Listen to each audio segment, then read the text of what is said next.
बात करनी है, उनकी हिफाजत करनी है। आईन यही कहता है, जो भी वजीर आजम बने वो सबका बाप है। उसको ये फर्क नहीं करना है ये किस मजहब से है, इसका रंग क्या है, इसकी जबान क्या है, ये क्या खाता है, क्या पहनता है। उसकी खिदमत उसको करनी है सबकी, उसकी जमात से हो या ना हो। मगर उस तकरीर से मुझे बेहद अफसोस हुआ कि वो वतन को तोड़ना चाहते हैं, वो मजहबों को अलग अलग करना चाहते हैं। वो मुसलमान हो, हिंदू हो, सिख हो, ईसाई हो, बौद्ध हो, जो भी है हिंदुस्तान का बाशिंदा, उनमें दरारें डालना चाहता है। इंडियन अलायंस जो है वो उस चीज के खिलाफ है। आपने खुद देखा, राहुल गांधी ने जब पद यात्रा शुरू की, उन्होंने कन्याकुमारी से कश्मीर आए। कश्मीर में बर्फ पड़ रही थी, आपका ही काफी मीडिया के लोग यहां होंगे। उनने क्या कहा? उनने कहा मैं आया हूं कश्मीरियों के दुख दर्द को दूर करने के लिए।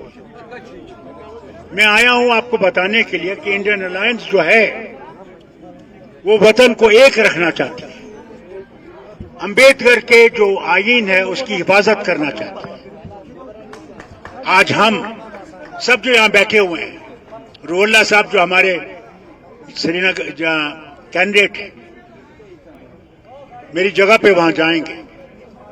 मुझे उम्मीद है कि अल्लाह ताला इनको तौफीक देगा। ये हर एक बाशिंदे के लिए बात करेंगे, उसका क्या धर्म है, क्या जबान है, क्या खाता है, क्या पीता है, और इस रियासत के तशख़्ख़ुस को बचाएंगे। इनका काम है, मुश्किल काम है, करना है। अल्लाह करे कि दिल्ली में इंडियन अलायंस की कामयाबी हो तो इंशाअल्लाह अम्बेडकर का आईन बचेगा और जो खराबियां आई हैं उनको बदलाना है। इलेक्शन कमीशन जो है उसको भी बदलाना है, उसको इंडिपेंडेंट करना है। जो जुडिशरी है उसे इंडिपेंडेंट करना है। कि वो एक जगह है जहां पे इंसाफ अगर कहीं मिले नहीं, वहां इंसाफ मिलता है, उसको बरकरार रखना है।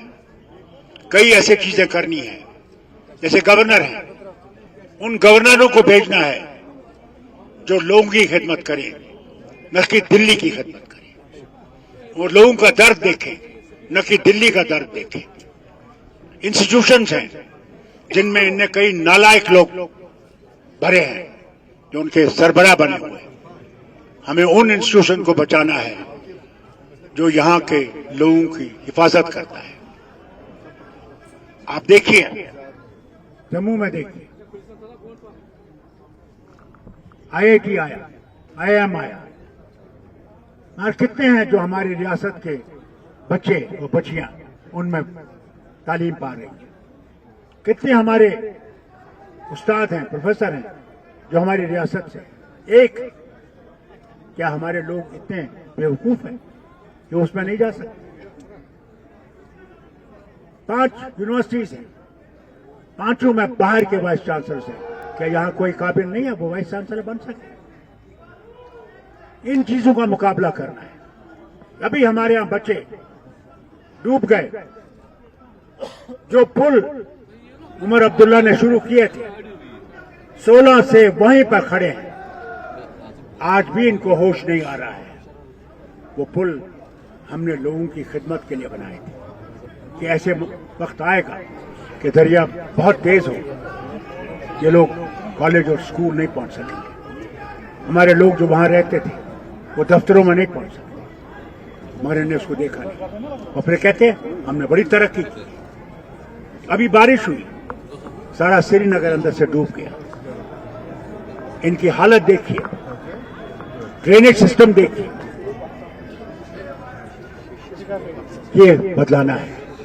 इसके लिए हम सब, विकार साहब भी यहां हैं, मैं भी हूं। हमारी अलायंस इतनी जबरदस्त है कि हम चाहते हैं कि हिंदुस्तान ये समझ सके कि ये ताज है, हिंदुस्तान भारत का ताज है। और इसी ताज से वो मुहिम निकलेगी जो दिल्ली के तख्त को बदलाएगी और हिंदुस्तान में रेवोल्यूशन लाएगी। बहुत बहुत शुक्रिया। एक मिनट मैं वेलकम करूंगा। एक मिनट प्लीज वकार साहब को सुनिए। मैं एक मिनट मैं कह ही रहा हूँ बात तो करने दो। मैं डॉक्टर फारूक रियासत के सबसे सीनियर मोस्ट पॉलिटिशियन जिनको सब लोग अबोव द पार्टी लाइन्स इज्जत करते हैं, former chief minister, former union minister doctor Farooq Abdullah साहब का मैं कांग्रेस हेडक्वार्टर पे वेलकम मैं आ जाऊंगा वहीं आ जाऊंगा। कांग्रेस हेडक्वार्टर पे मैं वेलकम करता हूं और ये कहना चाहता हूं कि जम्मू में हमने कुठवा उधमपुर सीट पे बड़े बेहतरीन और ताकत से हमने इलेक्शन लड़ा, नेशनल कॉन्फ्रेंस और कांग्रेस ने, और